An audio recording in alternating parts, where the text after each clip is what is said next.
Hello and welcome to another episode of Cosmic Echo, a Tail Eater podcast. This podcast applies a scientific viewpoint on the strange and bizarre phenomenon that happens in our lives when we sleep in altered states.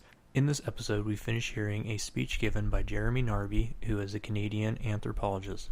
Jeremy is the author of Cosmic Serpent and has an extensive background in South American shamanism and their use of ayahuasca. His book, Cosmic Serpent, also explores ayahuasca and the origins of human existence. If you enjoyed this episode and like to learn more about Jeremy and his books, please visit our website at taileaters.com/CE podcast. Also, you can support our podcast there through our Patreon page. So without further ado, let's get to the interview. I'll say just a little bit about my experience of coming back from the Amazon, and 2 years is a long time, and anthropology is a bit of an extreme sport, and the whole idea is that you tear yourself out of your culture, you plunge into this radically different one, and then you go the full 10 yards, and then you kind of come back. And my experience was the hardest part was coming back. I had a hard time recognizing my world. I mean, when you've lived with people who grow their own food and live in the rainforest, and they gather and fish and hunt, and they make their own homes and clothes, and they make more or less everything except machetes, which they purchase. And then you come back to your world, and people are lining up at the supermarket and buying stuff wrapped in plastic and paying with bits of paper. And you think, oh, wait, this is reality? This is normal? This is where I come from? It took me a long time to reconcile myself with my own culture, and it took years, in fact, and I'm sure everybody will be different on this count. One of the things that I found hard was that even my friends didn't really want to listen to me talk about the Amazon and how the Indians do it and so on, because I guess they got tired of it after a couple of times.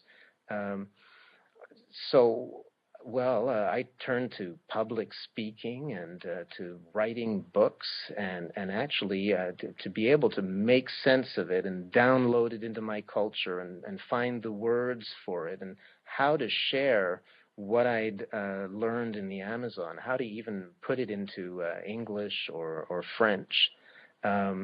How to make rational sense of what these shamanic rainforest Indians said.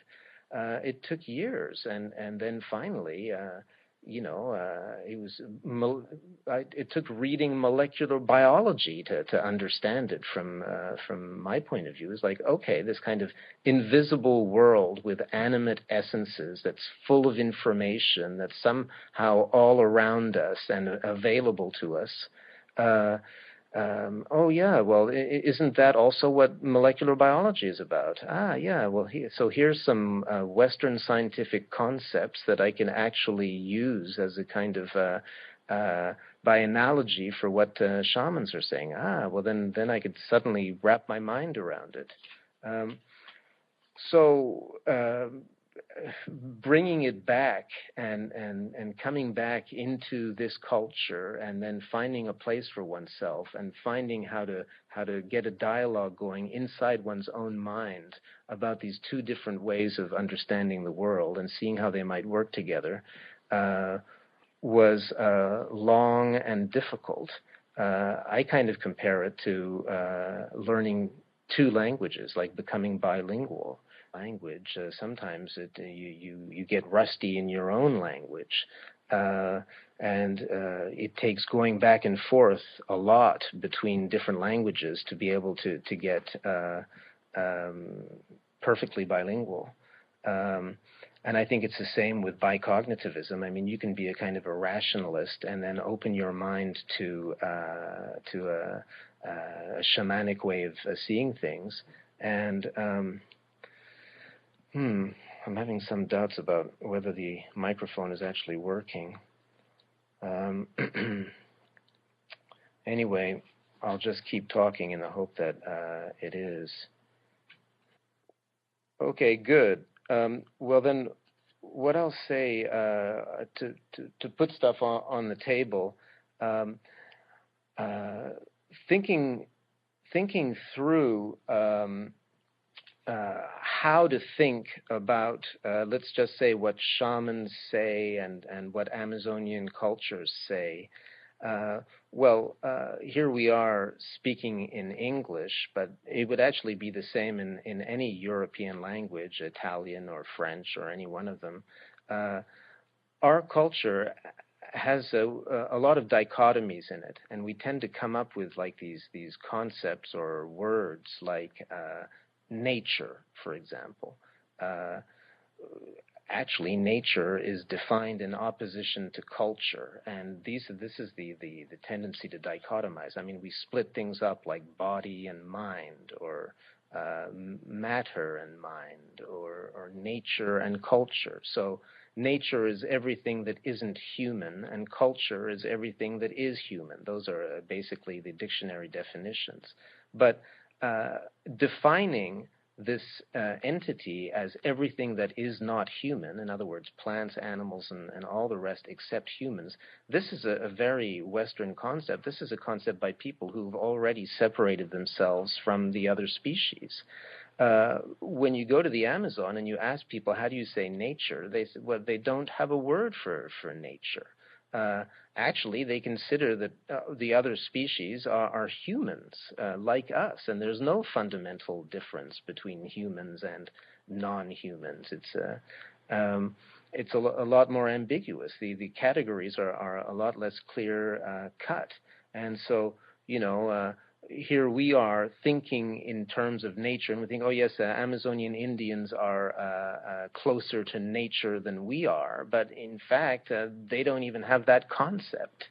And so we're projecting that concept onto them, but it's actually our concept and not theirs. And once again, trying to make sense of a radically different culture sends us straight into the mirror, looking at our own presuppositions, which is interesting. But I think that it's important to pay attention to the words that one uses and the concepts that one vehicles.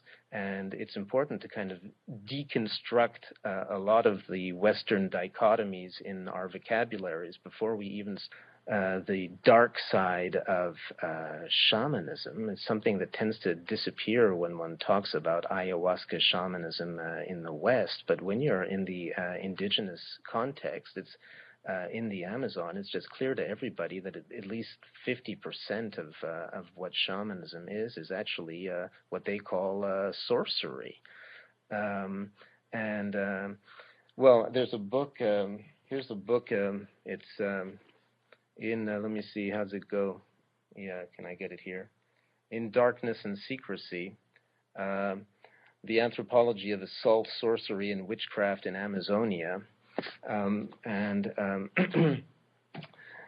Just to be clear, ayahuasca shamans say that they have magic darts or virote that they carry around in their stomach, and actually the power to harm is the same as the power to heal, and extracting darts requires darts, and in fact in some indigenous languages the word for dart is the same as the word for knowledge.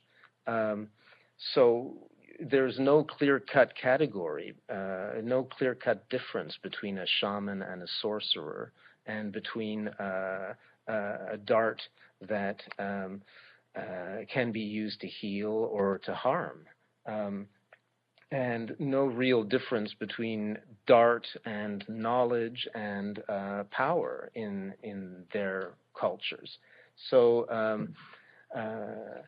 everything is more ambiguous, and when we come at it with our clear-cut Western categories where good is opposed to evil and so on, we have a hard time making sense of it. And actually, this is one thing, if you look at it in bad.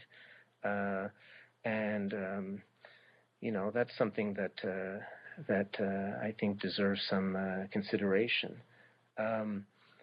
And so then there is this question of sorcery. It's a delicate subject. A lot of people in the Western world actually consider that it doesn't really exist, or it only works if you believe in it, or but actually, if somebody asked for my advice, let's just say somebody who'd never really heard of this stuff, and they're about to go to a place in the Peruvian Amazon, which is a sorcery zone, I don't think it's good for your health, even if you don't believe in it. I think this is something that requires more research, but it's not very easy research.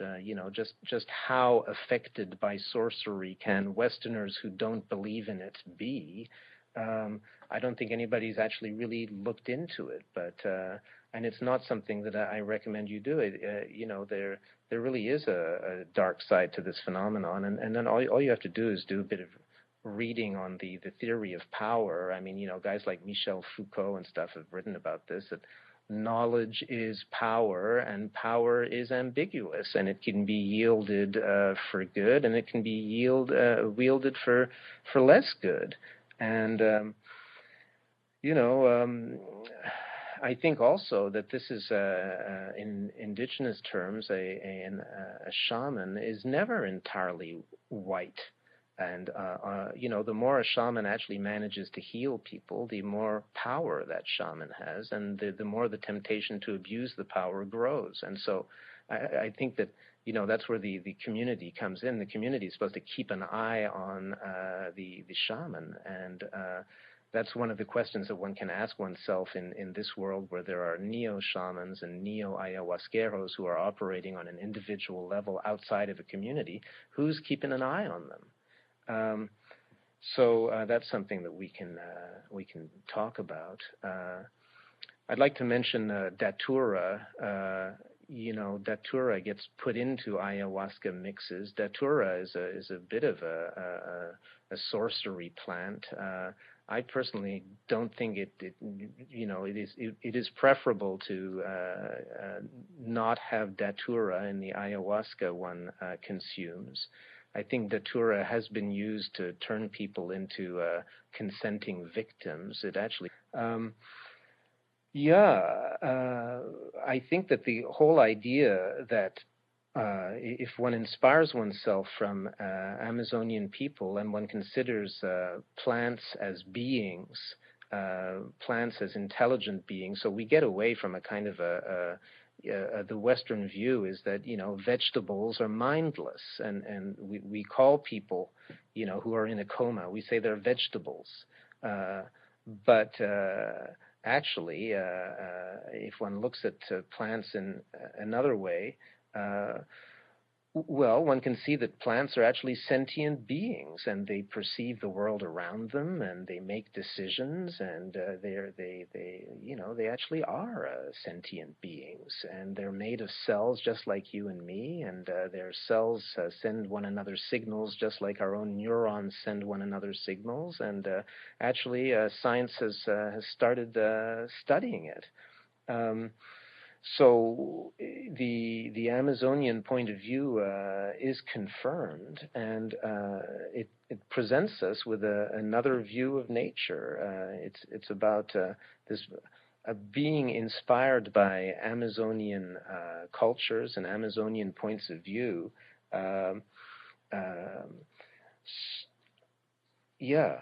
Plants as beings, the whole world is alive, and this leads us to reconsider the nature of nature.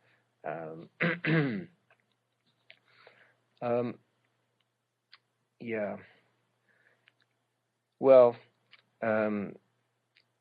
I could go on.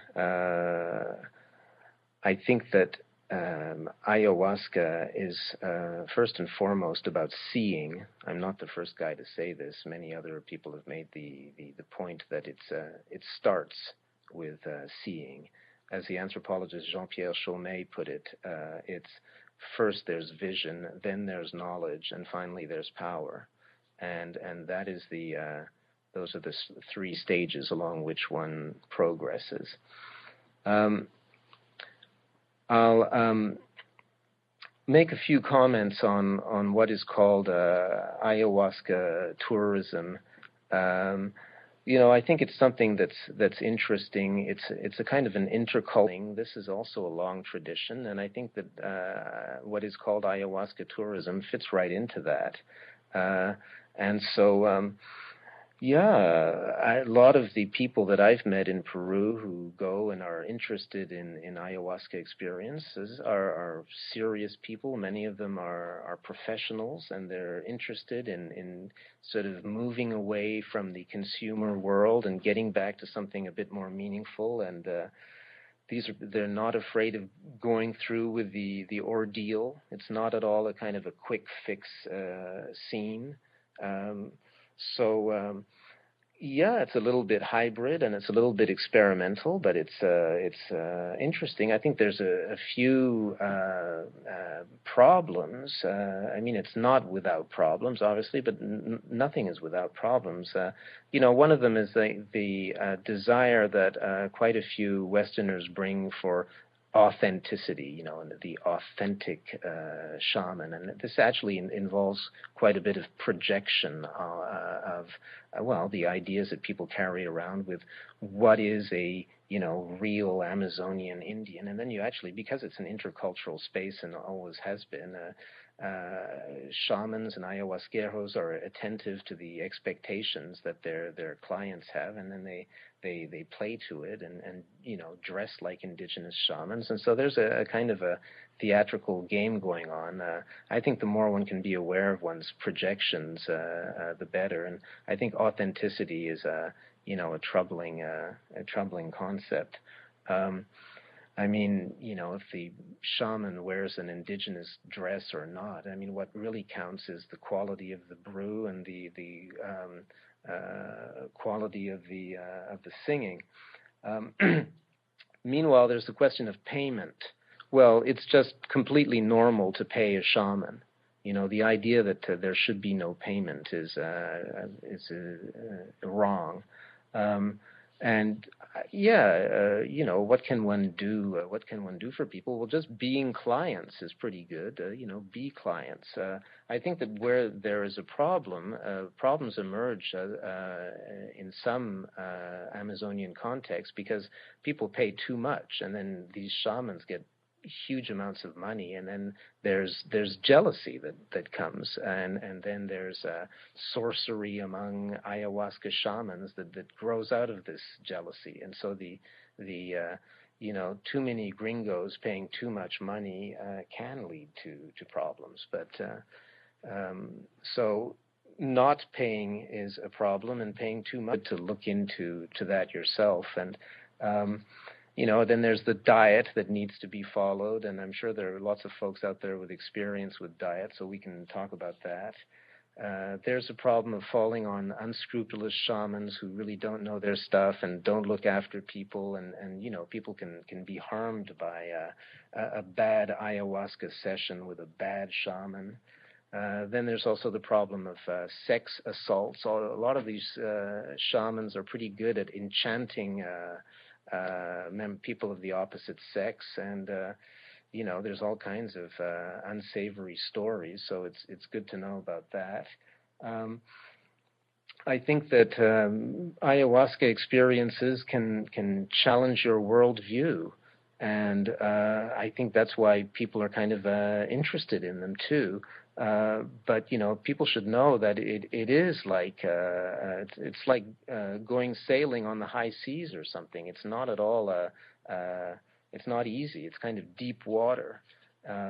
It can really change the way that you look at the world, and it can be more than what some people bargained for. And I think it's good to know that before launching into it.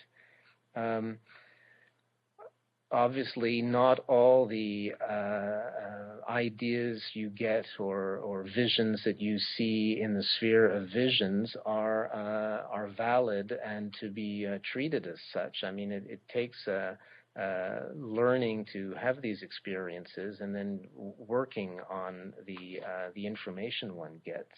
The sphere of visions needs to be embraced with prudence. So anyhow, those are some of the points that I've wanted to get on the table, and I'm looking forward to opening this up to the dialogue. Let me just run through some of the questions that got sent to the forum this week. I liked more or less every question, and so I'll read the questions and then give real quick answers, and then we can move on to the Q&A. So, what are the modern applications of the entheogenic downloads or knowledge that can be gained from the ayahuasca experience? Well, in principle, there are really no limit to what can be learned with ayahuasca. People can learn about music, people can learn about biology, they can learn about themselves, they can learn about the cosmos. If you look at Benny Shannon's book, The Antipodes of the Mind, he says so himself. There is basically no limit. And then, so in other words, you can ask any question you want, as modern or as pre-modern as you want, and see what the sphere of visions has to say. Somebody asks how many ayahuasca experiences. Actually, the more time goes by, the more it seems that it's not a bad thing at all, and there's quite a good something quite good coming from it. The people interested in ayahuasca tend to be serious people who are interested in healing, health, alternative approaches to health, and rethinking things and so on. I think that if one is into promoting the plants and promoting this form of knowledge, the point is to try to show with one's life just how pertinent this stuff can be. And so, obviously, the more that there are Westerners taking this stuff and actually doing something constructive with it, the better, and the proof will be in the pudding. So there it is. And could this be a form of planetary biospheric defense system? In other words, the biosphere is sending ayahuasca into the world of industrial people to make them a little less stupid. Is this a kind of a deliberate decision at the level of the biosphere? It kind of looks that way, doesn't it? But how do I feel about reducing entheogenic plants to their chemical constituents? Well, not too bad. It's kind of like saying, how do I feel about X-rays? If you look at a human being in an X-ray or any being really, and you see the skeleton, it's real. It's part of who they are. It's not exactly. I'm not just a skeleton, but I am also a skeleton, and, there's nothing wrong with being reminded occasionally that you have a skeleton. Likewise, there's nothing wrong about knowing what molecules are in the brew, but from there to say that that's the only perspective that's valid and that, dimethyltryptamine explains everything, I think, that would be a mistake. But still, know the molecules you imbibe for sure. Is ayahuasca truly the most complex entheogenic plant brew known to man? Well, it's a pretty sophisticated one. There are other sophisticated ones, including the dimethyltryptamine snuffs that the people on the other side of the Amazonian basin concoct. But in brief, the ayahuasca is a kind of an advanced designer drug combining a monoamine oxidase inhibitor with an orally inactive hallucinogen. It's a pretty smart combination. Is it true that tobacco led the ancient Amazonians to the discovery of the ayahuasca brew? Well, nobody can prove that one, and it could have been other plants. What the indigenous people that I've spoken with say, it's that people were taking other plants, and that's how they came up with the ayahuasca recipe. And whether it was datura or tobacco is, I think, finally anybody's guess. Yeah, given that so many of us are interested in going to the Amazon and participating in ayahuasca ceremonies, do you have any personal advice about traveling to the Amazon and participating in ceremonies? In other words, what would be your words of advice for those of us who have never been to the Amazon but plan on going in the near future? Well, that's a good question. A full answer would be kind of long, but yeah, I think my advice would be really to prepare for it like an expedition, onto the deep sea or into some kind of difficult terrain. When you go into the high mountains, you don't just go with a t-shirt and running shoes, and you got to take your sunscreen and your backpack and enough water, and and if you've never done backpacking before, well then speak with people who have, and get ready for it, so likewise, if you've never been to a tropical country and you're about to go into the Amazonian environment in Peru, well, you got to think of which season you'd probably want to avoid rainy season just for starters. That's December to March. But you'd want to get a guidebook like one of the Lonely Planet ones and read anyway. And it turns out that the shots they give you up north don't really do the trick down south. And obviously you'd want to try to avoid malaria areas, and it's worth speaking with the people who you're going to go and visit, and getting advice from them.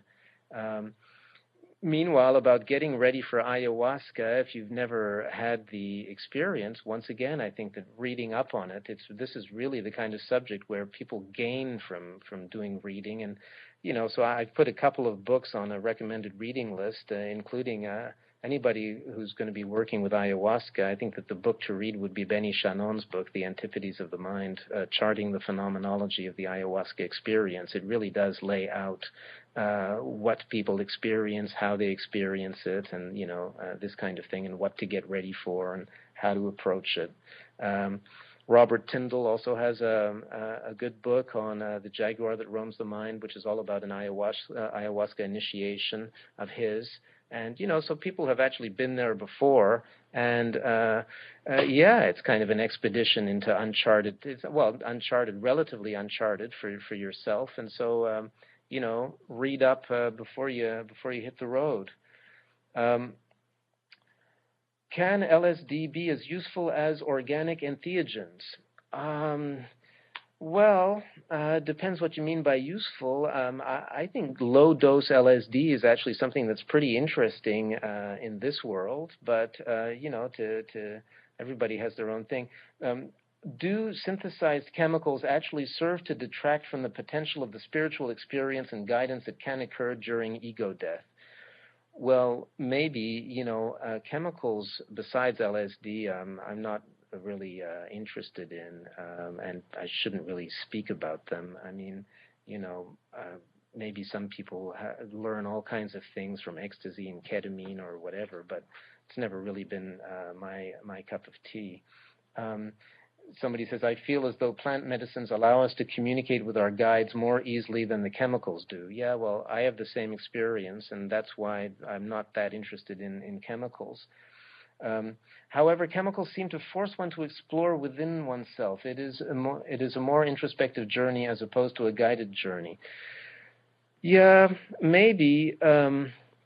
It's true.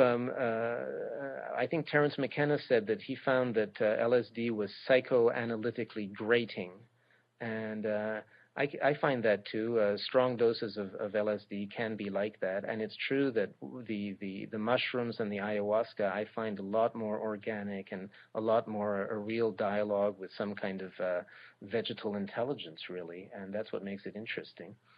So. Yeah, I'm all for the plants and not that hot on the chemicals. But, I think everybody is different, and, presumably the people who are participating in this course are people who are mainly interested in plants. And I'm certainly looking forward to speaking with Kat Harrison about plants. So, do I consider that ayahuasca potion prepared in the traditional way is more valuable or safer or a better source for personal evolution than synthetic DMT? Well, I have a brief experience, a couple of experiences with smoking synthetic DMT, and I kind of found it like getting catapulted out of my body onto a kind of a strange science fiction planet for 3 minutes, and kind of found it. Well, I mean, discombobulating for sure. I didn't really see the interest of being catapulted so quickly and so thoroughly out of my body into the complete other world, and then the next thing I knew, coming right back and not really getting much learning or anything. It was all so fast and kind of science fiction-y and like just a completely different world. Whereas ayahuasca it takes me into the organic world of the biosphere of this planet, it seems to me, and then it's a long, slow, and there's images and all kinds of stuff going on, and you have the leisure to observe it and think about it, and it feels well, organic, natural, and well, a lot more interesting. So yeah, I mean, if I would choose ayahuasca every time over synthetic DMT, but anyhow, that's just my taste. Okay, what are the best ways, in your opinion, to change a vast percentage of humanity at once?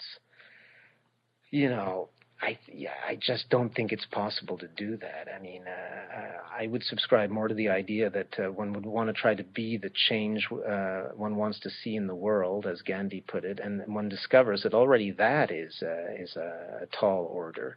You know, just trying to be coherent with oneself and one's own ideas is already quite a thing. As in terms of trying to change a vast majority of humanity, I mean, you know, guys like Hitler and Mao tried that, but failed kind of miserably. I'm not sure that that's the right goal, really. Okay, do I believe that everything has been perfectly unfolding according to nature's plan? Well, you know, I have a problem with the word believe, just for starters.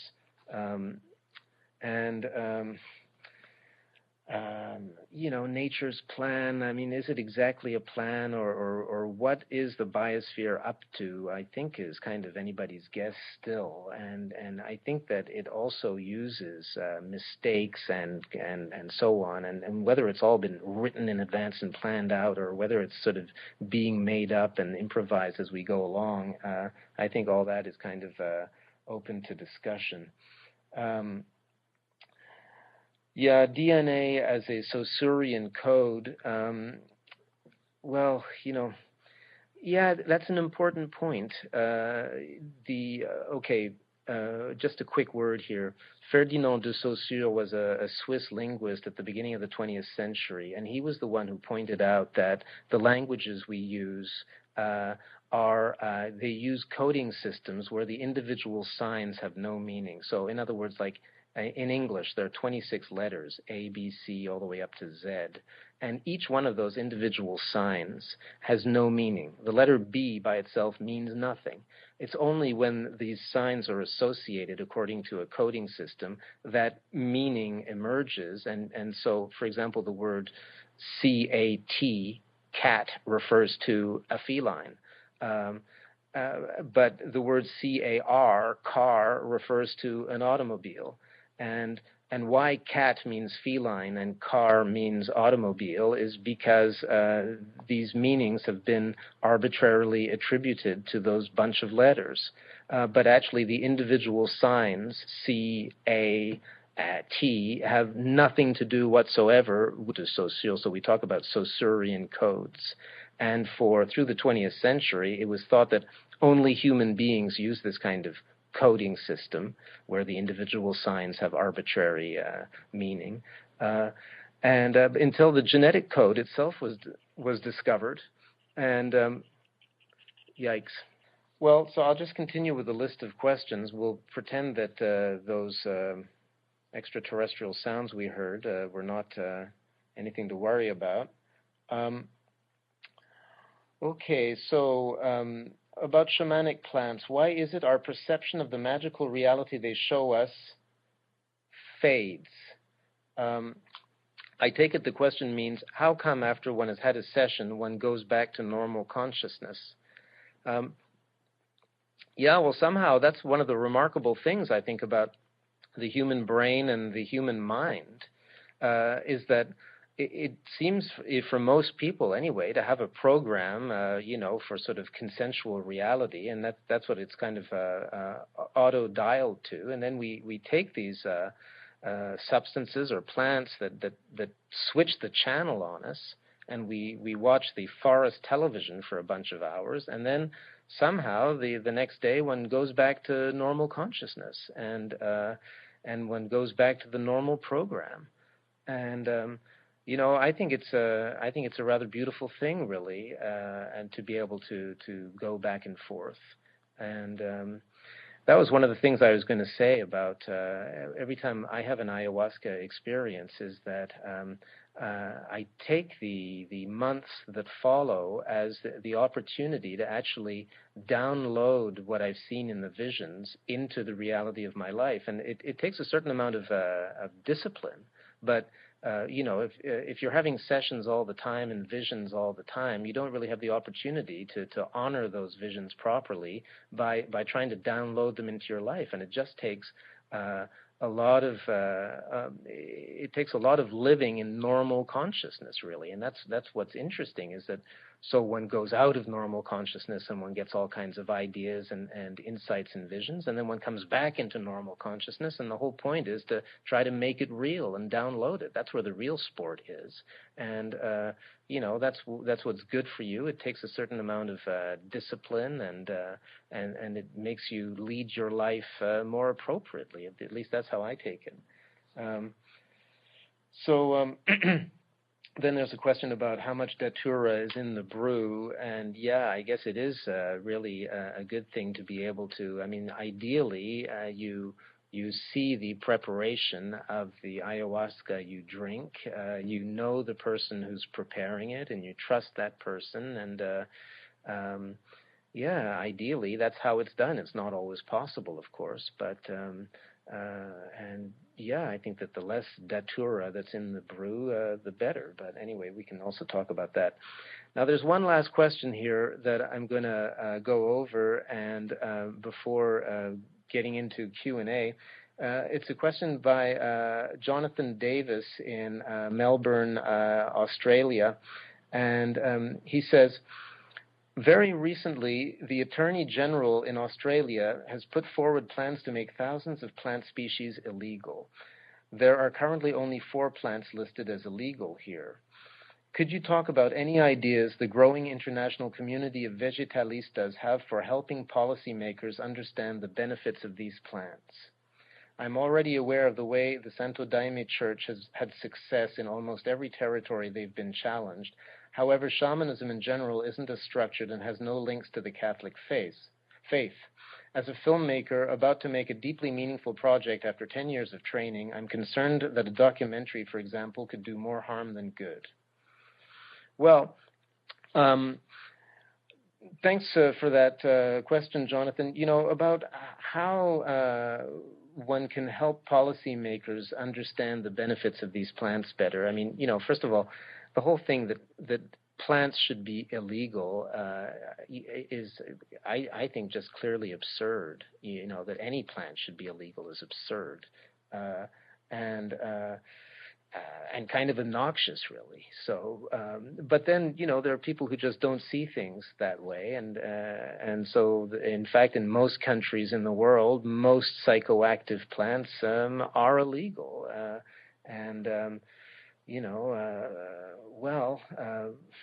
it's nothing new, really. There's been inquisitions and this kind of thing for centuries, and intolerance of this kind of stuff. And, I think that if one rushes towards policymakers and one tries to get them to see our point of view, it comes across as some kind of proselytism, and it's counterproductive. And obviously, I think that the only thing one can do, once again, is to try to be the change one wants to see in the world, and to show that these plants can actually be used well and intelligently for good purposes. I think there's a lot of work that's going on now with showing that psychedelics, for example, can be medicines, and they can help people, approach death more easily and deal with cluster headaches and so forth. That they actually are part of the human arsenal for dealing with difficulties. That they're tools, they're power tools. Yeah, they can be dangerous, but if used wisely, they can also be useful. And but convincing policymakers and the entire world that this is so, I think it's gonna take a while longer. There's a lot of intolerance and ignorance to get over, and I think it's good to be patient about it. And to a certain extent, we're condemned to being a bit underground, and like, hey, you want to work with plants? Well, you gotta hide it, because otherwise you can have trouble. I'm prepared. It's easy for me. I live in Switzerland, and they're beyond being fined, and nobody's going to come in here and start questioning me because I'm working with plants. I'm so more or less free to do what I want with plants inside my own home. And that's all I ask. I'm not asking for anybody to do what I do, or to asking for anybody's approval. I just want to be free enough to do what I want with the plants that I want to when I want to.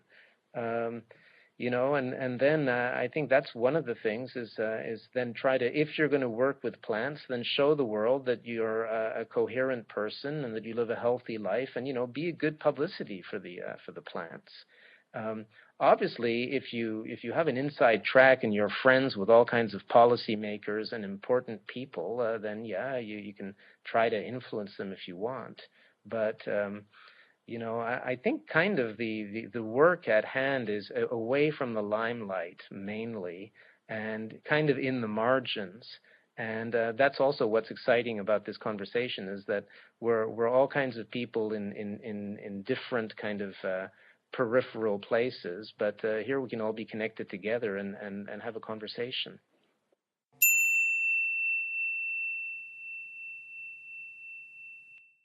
If you enjoyed this episode of Cosmic Echo and would like to learn more about Jeremy Narby and his work on shamanism and ayahuasca, you can visit our website at taileaters.com/CE podcast and find links there. You can also support our podcast through our Patreon page located at the same website. We look forward to bringing you additional episodes in the near future, and until then, happy dreaming.